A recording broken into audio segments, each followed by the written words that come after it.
Manipulation de masse et leçons à retenir. Il ne faut pas oublier les nombreuses PSYOP, donc des opérations psychologiques, qui sont en train d'être utilisées pour contrôler l'humanité en ce moment même. Elles sont nombreuses, venant de plusieurs camps différents. Beaucoup d'informations en ce moment servent simplement à tâter le terrain pour savoir s'ils peuvent avancer ou pas dans leur PSYOP. Okay. C'est ce qu'ils avaient fait beaucoup avec le Covid, avec des annonces sur le vaccin, etc., pour tester est-ce qu'ils vont l'accepter au resto et tout, et puis après marche arrière, et puis après petit à petit ils poussaient jusqu'à ce qu'ils y arrivent.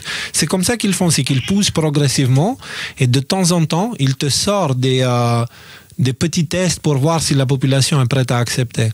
Et donc... Genre le papier toilette. Ça, c'est valable aussi pour le camp Trump.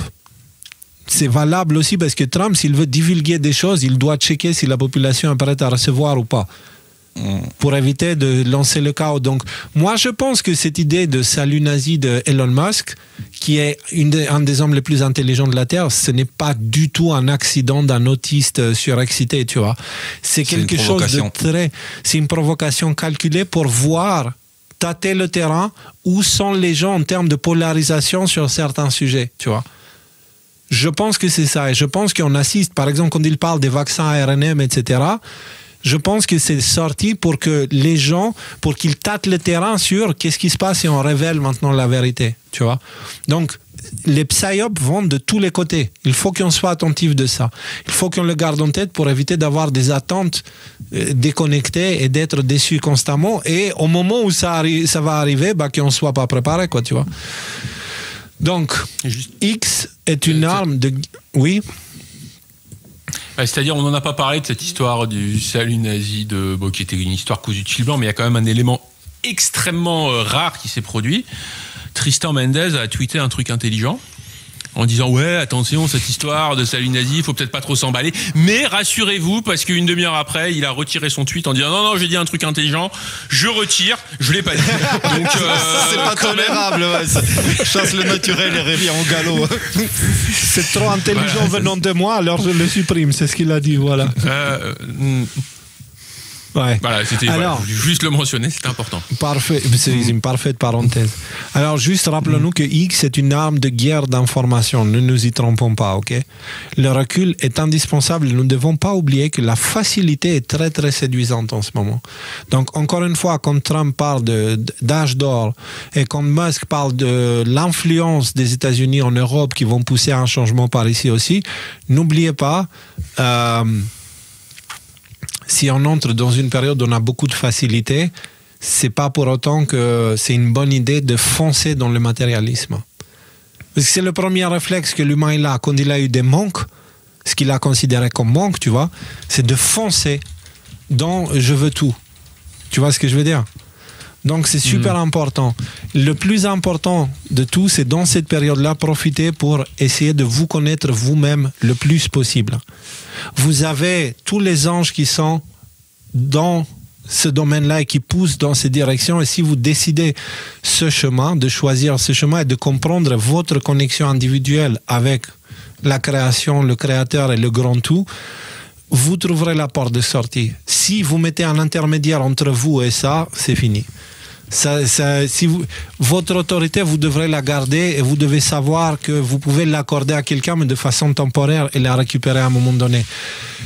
Là, la facilité, c'est de se tourner vers des sauveurs extérieurs et de voir qu'il y a des gens qui font des bonnes choses et de croire que ces personnes-là peuvent... Ça nous est arrivé avec nous. Tu vois, quand on a fait la tournée, il y avait des gens qui attendaient à ce que j'apporte des solutions à leurs problèmes internes en famille, alors que je ne connais pas les familles, je ne connais pas les personnes. Je ne peux avoir que des versions biaisées du camp A et du camp B, tu vois. Et donc, je peux pas, je ne suis pas là pour faire du cas par cas avec des individus chez eux. On fait une émission. Mais comme les gens détectent quelque chose, ils se disent « Ah, mais Léo, s'il comprend tout ça, il doit comprendre certainement mieux ce qui m'arrive. » Non, pas du tout, je ne comprends pas ce qui vous arrive. Pas d'une façon, enfin je le comprends à ma façon, mais pour comprendre ce que je comprends, il faut avoir tout le bagage qui vient derrière. Donc c'est pour ça que c'est important l'éducation individuelle qui se fait à travers la vie, pas les institutions, des sociétés secrètes ou des groupes religieux, des trucs comme ça. C'est la vie qui nous enseigne. Donc c'est super important. Vous savez, là, dans cette période-là, nous, on parle de ces problèmes-là. Mais vous savez, la semaine dernière, j'ai eu une conversation avec une voisine d'Isabella. Ça m'a remis sur le droit chemin immédiatement.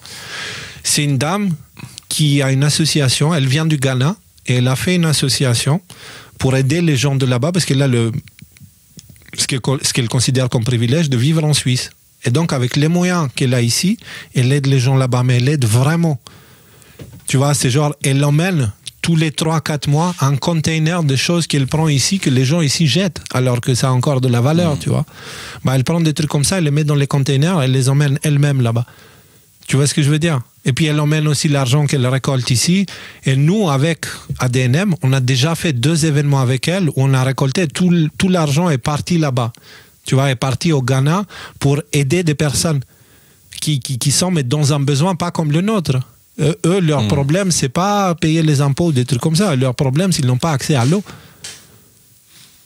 Et quand elle me parlait, elle m'a montré des vidéos d'elle avec des enfants qui crèvent la dalle, qui vont aller à l'école parce qu'à l'école, il y a une cuisine qui peut les nourrir et que les parents même, ils vont à l'école pour eux-mêmes puissent manger. Je me suis fondu en larmes, en fait. Parce que je me dis, mais de quoi on se plaint, nous? Est-ce qu'on réalise les grands privilèges qu'il y en a? Tu vois? Est-ce qu'on réalise où on en est, premièrement? Deuxièmement, ce que j'ai vu, c'est avec une grande tristesse, j'ai vu des personnes qui manquent de tout, mais qui survivent quand même, que globalement, tu les vois danser, chanter, ils sont dans la joie, que eux-mêmes, si le monde s'effondre aujourd'hui, ils vont même pas le sentir parce que leur monde est effondré il y a déjà très longtemps, tu vois? Et que eux, qui sont capables de vivre avec rien, sont considérés comme pauvres, alors que nous, qui sommes incapables de vivre sans l'argent, sont considérés comme des riches. Or, notre seule richesse, c'est la monnaie. Eux, ils ont la sagesse et la connaissance. Et moi, ce que je voyais, c'est ces gens-là se voir eux-mêmes comme des pauvres au point où ils voulaient occidentaliser leur pays. Tu vois ce que je veux dire? Et je me dis, mais non, c'est pas ça, les gars. C'est vous qui avez des choses à nous apprendre. C'est pas le contraire. Nous sommes totalement dépendants de systèmes. Et vous êtes pas dépendants de ces systèmes. Je veux dire, ne me demande pas que je t'achète un système de filtration d'eau. Demande-moi de creuser une pompe pour que tu puisses pomper l'eau de ton sous-sol et que tu le bois. Tu vois ce que je veux dire?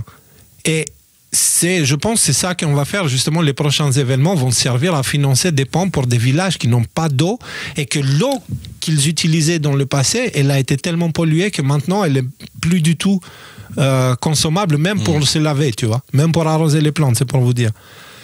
Et donc, quand je parle de toutes ces choses-là, je veux bien que tout le monde se rappelle que il faut qu'on se prépare et il faut qu'on soit apte à vivre sans être dépendant à aucun système autre que celui de la nature.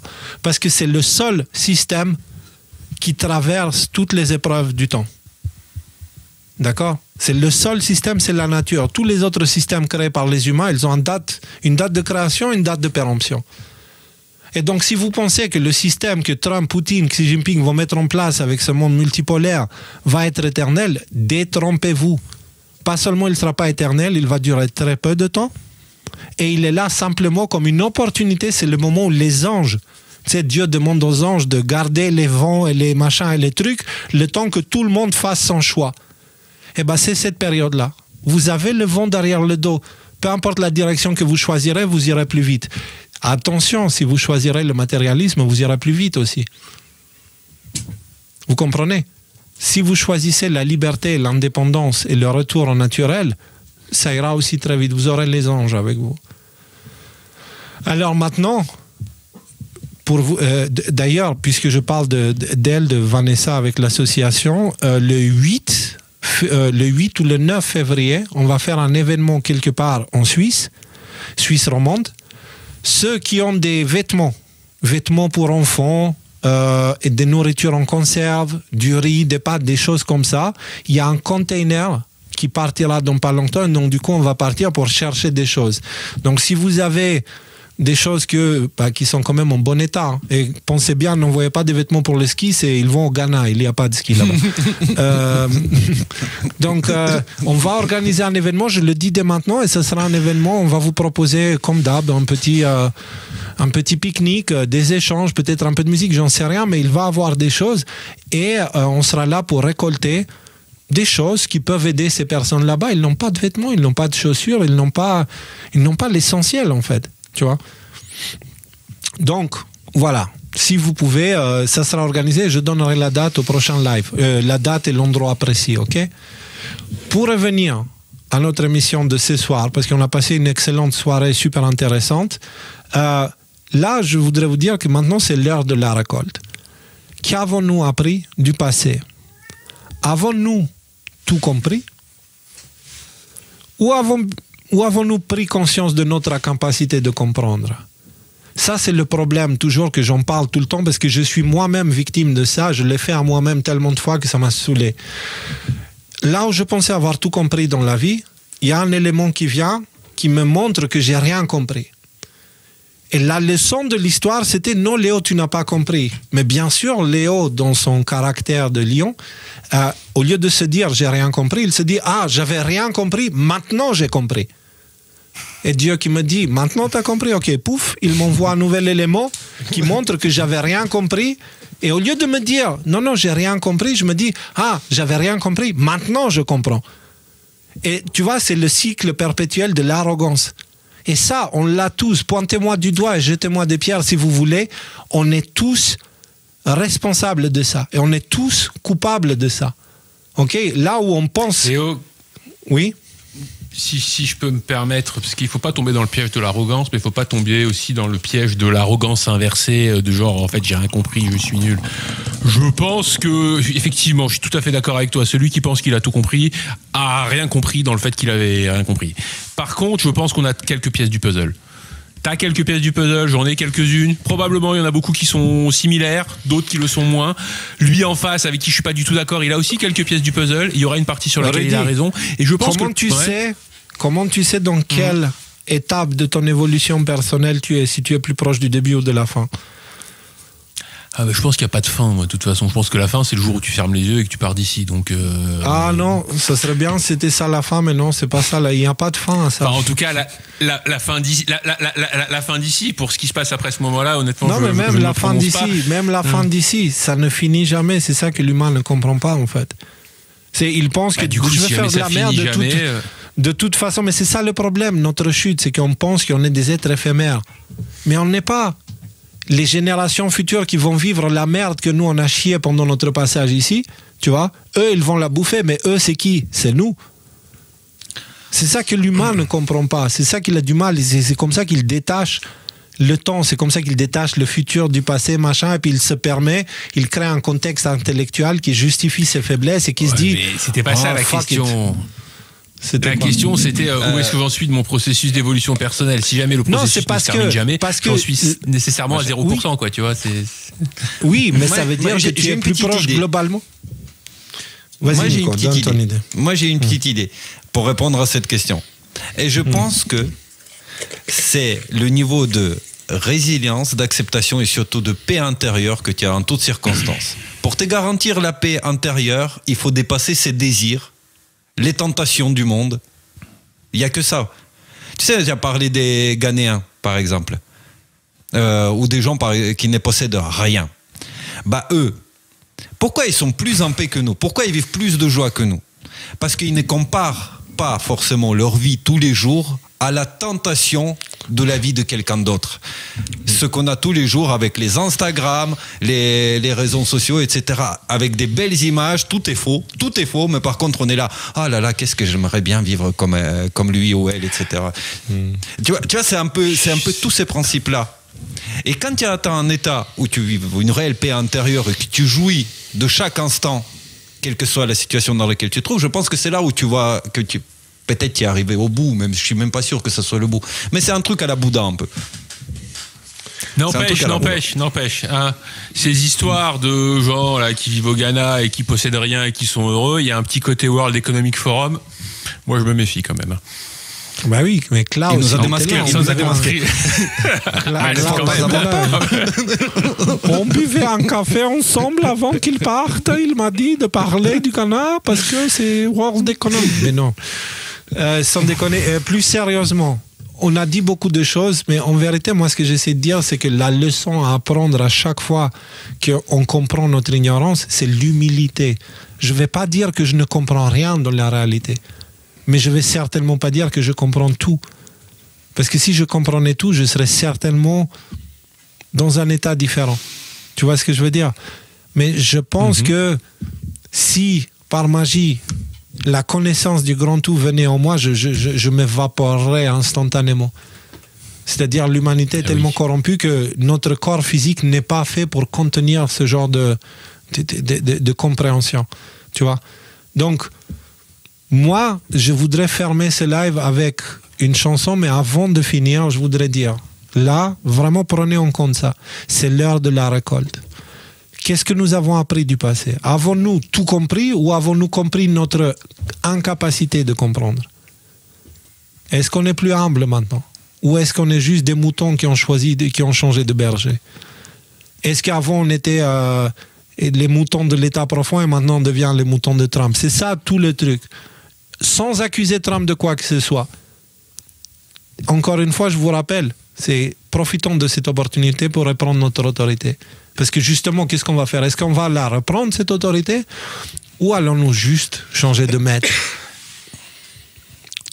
C'est ça que je voulais dire. Et de faire un appel à la patience à tout le monde. On verra des bonnes choses, mais ces bonnes choses, elles sont là pour emmener l'équilibre dans le monde parce qu'il est nécessaire.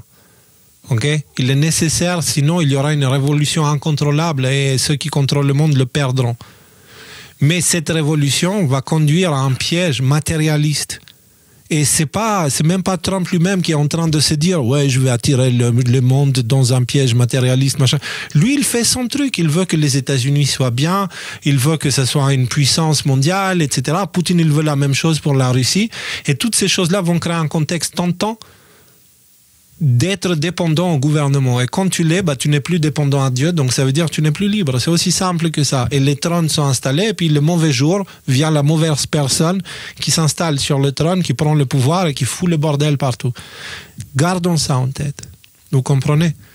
Ça dépend de nous, ça dépend pas de Trump, ça dépend pas du monde extérieur. C'est vraiment un chemin individuel interne.